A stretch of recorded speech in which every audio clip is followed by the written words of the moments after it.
sec. I am going to be doing a general reading for the collective.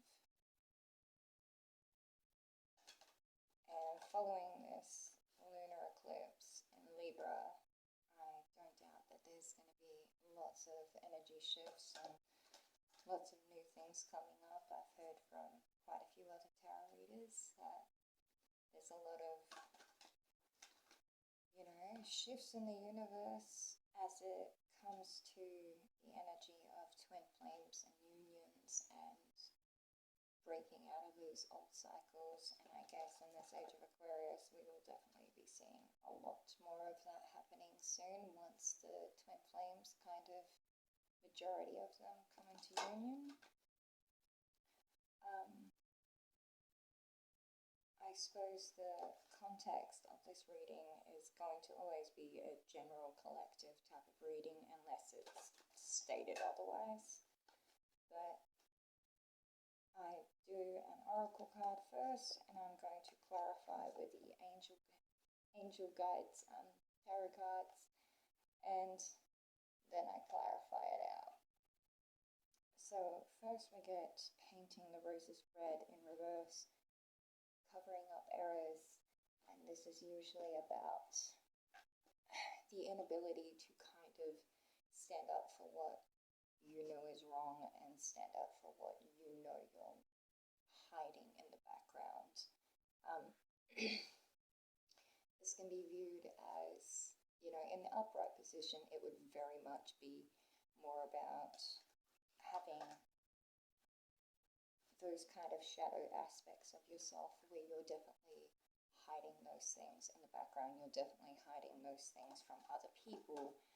It's easier to avoid conflict entirely than to own up to a mistake, and it's a lot easier to not, stand up for yourself and just let things go and just let things pass to avoid conflict, or to avoid owning up to mistakes you've made and offering apologies or learning from your growth and learning from those lessons. And as it shows up in the reverse, it's a lot more about standing up for when you've decided to make those changes, and you've decided, I see it a lot more as, deciding to stand up for when you have made those changes and you have grown as a person, or seeing that in other people and standing up for yourself and realizing that you're not going to tolerate particular behaviors anymore.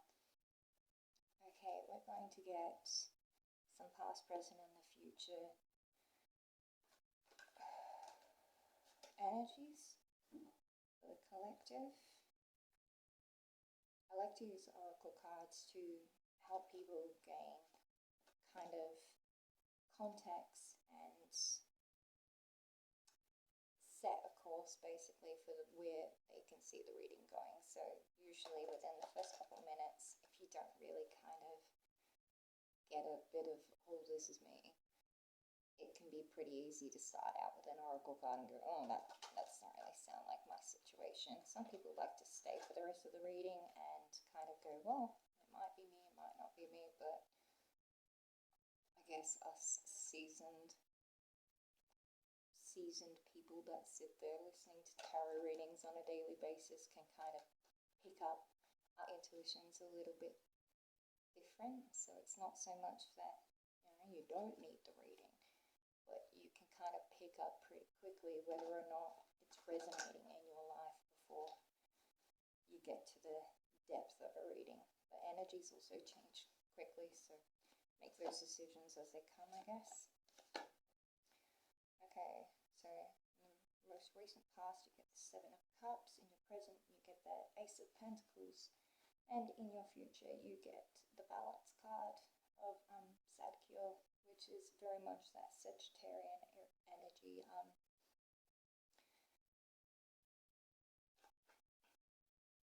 I see some of you going through very much going through this decision-making time where you have a lot of things that are coming up for you. There's a lot of things on your plate, and there's a lot of a lot of things to take into consideration on your plate. So maybe not so much that there's a lot of things going on in your life, but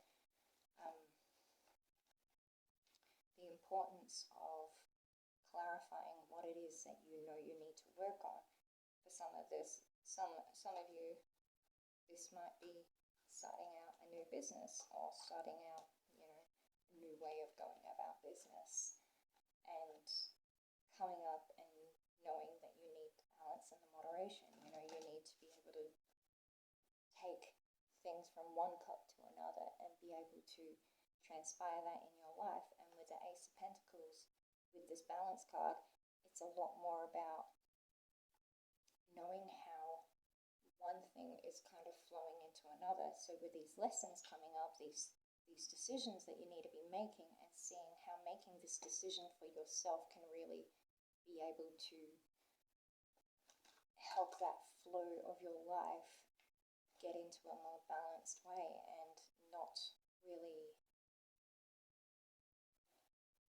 really compromising on the big things, and being able to wait for the right time for things. So some people might be quick to jump because it looks good, or this is a new thing, this is new and exciting, or how do I explain that? It's a new beginning, and it's a new potential for you to be able to make money, but you're not going to be able to help sustain that in your life if it's not going to flow easily with the rest of your life.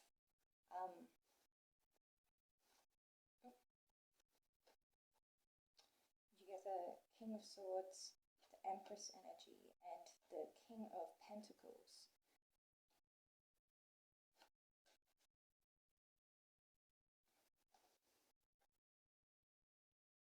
Yeah, I see people needing to really, take this time to stand up for their own beliefs and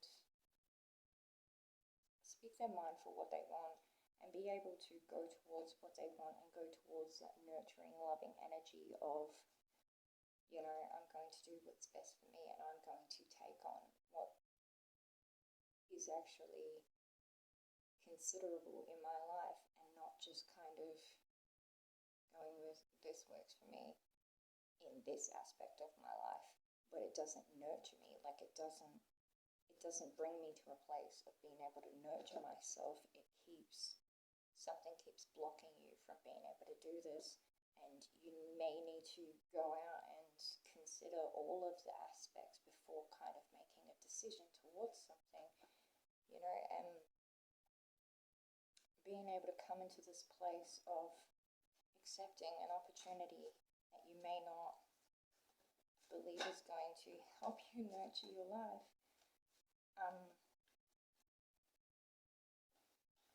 You need to be able to, you get the two of Wands and the Six of Earth. It's really, the Six of Pentacles, sorry. I like reading them in those ways. It kind of helps me think the energies that are coming through, but you need to find new ways and new ways and new routines and new partnerships that are going to really be able to bring forth your heart energy.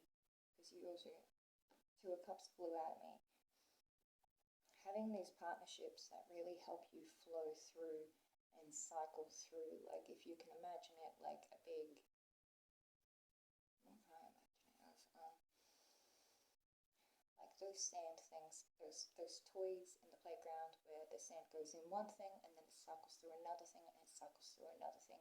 You want your life to be able to flow in that way, and you want to be able to let your money flow and let it go into your life, and be able to receive these gifts of abundance, and be able to become the King of Pentacles, and not really have to be sitting there and going, okay, this thing's broken down, and then my car's broken down, and then I finally got my car to work, and now,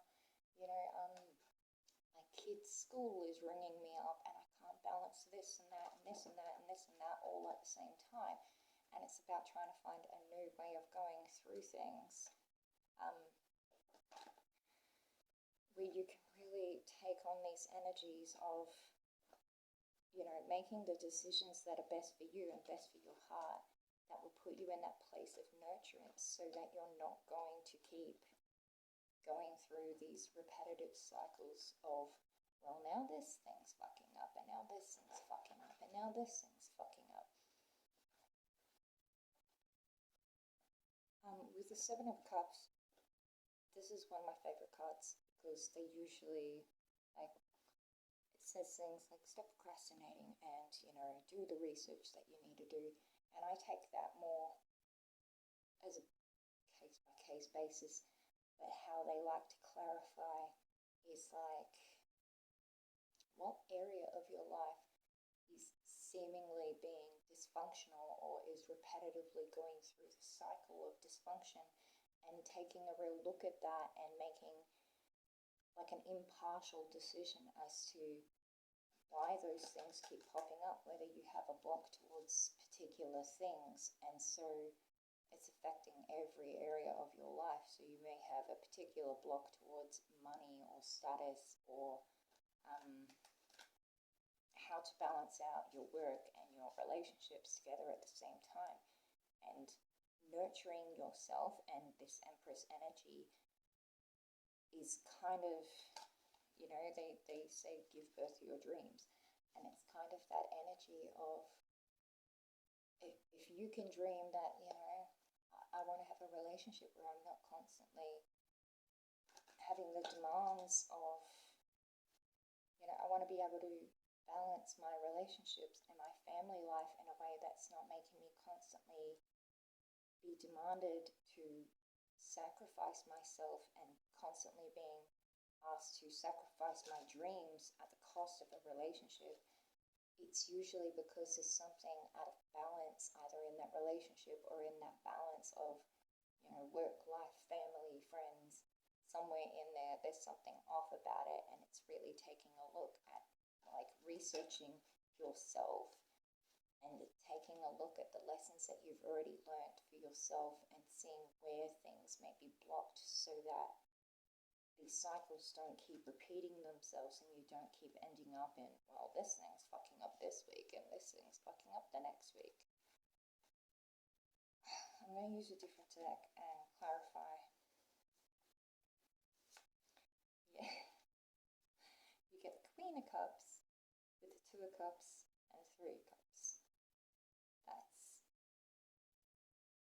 very much coming into that energy of heart and coming into that energy of,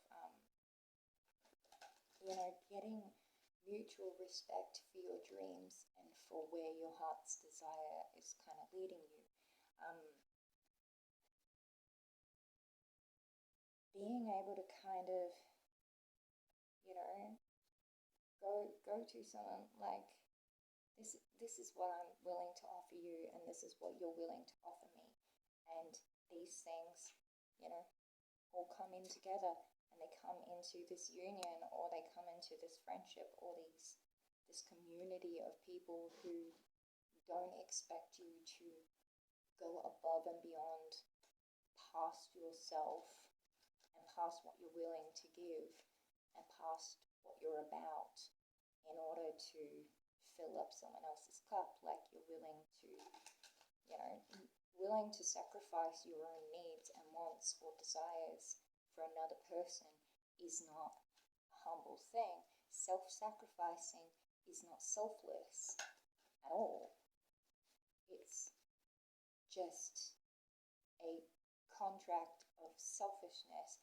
This time I get to be selfish, and next time you get to be selfish. But when you're truly selfless towards your dreams, and you're saying my dreams come first, we get the Judgment card and King of Wands with the Sun in reverse. You're really saying that this is a time I'm ready to come back into this new phase, and I'm ready to become the leader and the visionary of where I want my life to go. And I'm really going to work on those feelings that are stopping me from getting my happiness and stopping me from going towards my happiness. And I'm going to do the work towards those things, and and I'm not going to say yes to anything but that. At the bottom of the deck, you get the Four of Wands, the Death card, and the Chariot. You're really making some movement towards this new dream that you're having. You're really starting to recognize that this is the end. There's no more. We're not doing this anymore. I'm not going to put my happiness and my beautiful life and what I know my dreams can be on hold anymore. I'm going to take movement towards this. And you get the Devil card and the Ace of Swords. Having clarity around your shadow and around your shadow self and other people's shadow aspects, so that you're not stuck in a loop of constantly going back and forth between doing your inner child work and going back and forth between making sure that this is what you really want, and not getting in that state of cognitive dissonance where you are unsure. Like your mental clarity should be, I'm not going to say it should always be the same, but you shouldn't have to constantly have that sense of self-doubt around where your dreams are just because someone new comes into your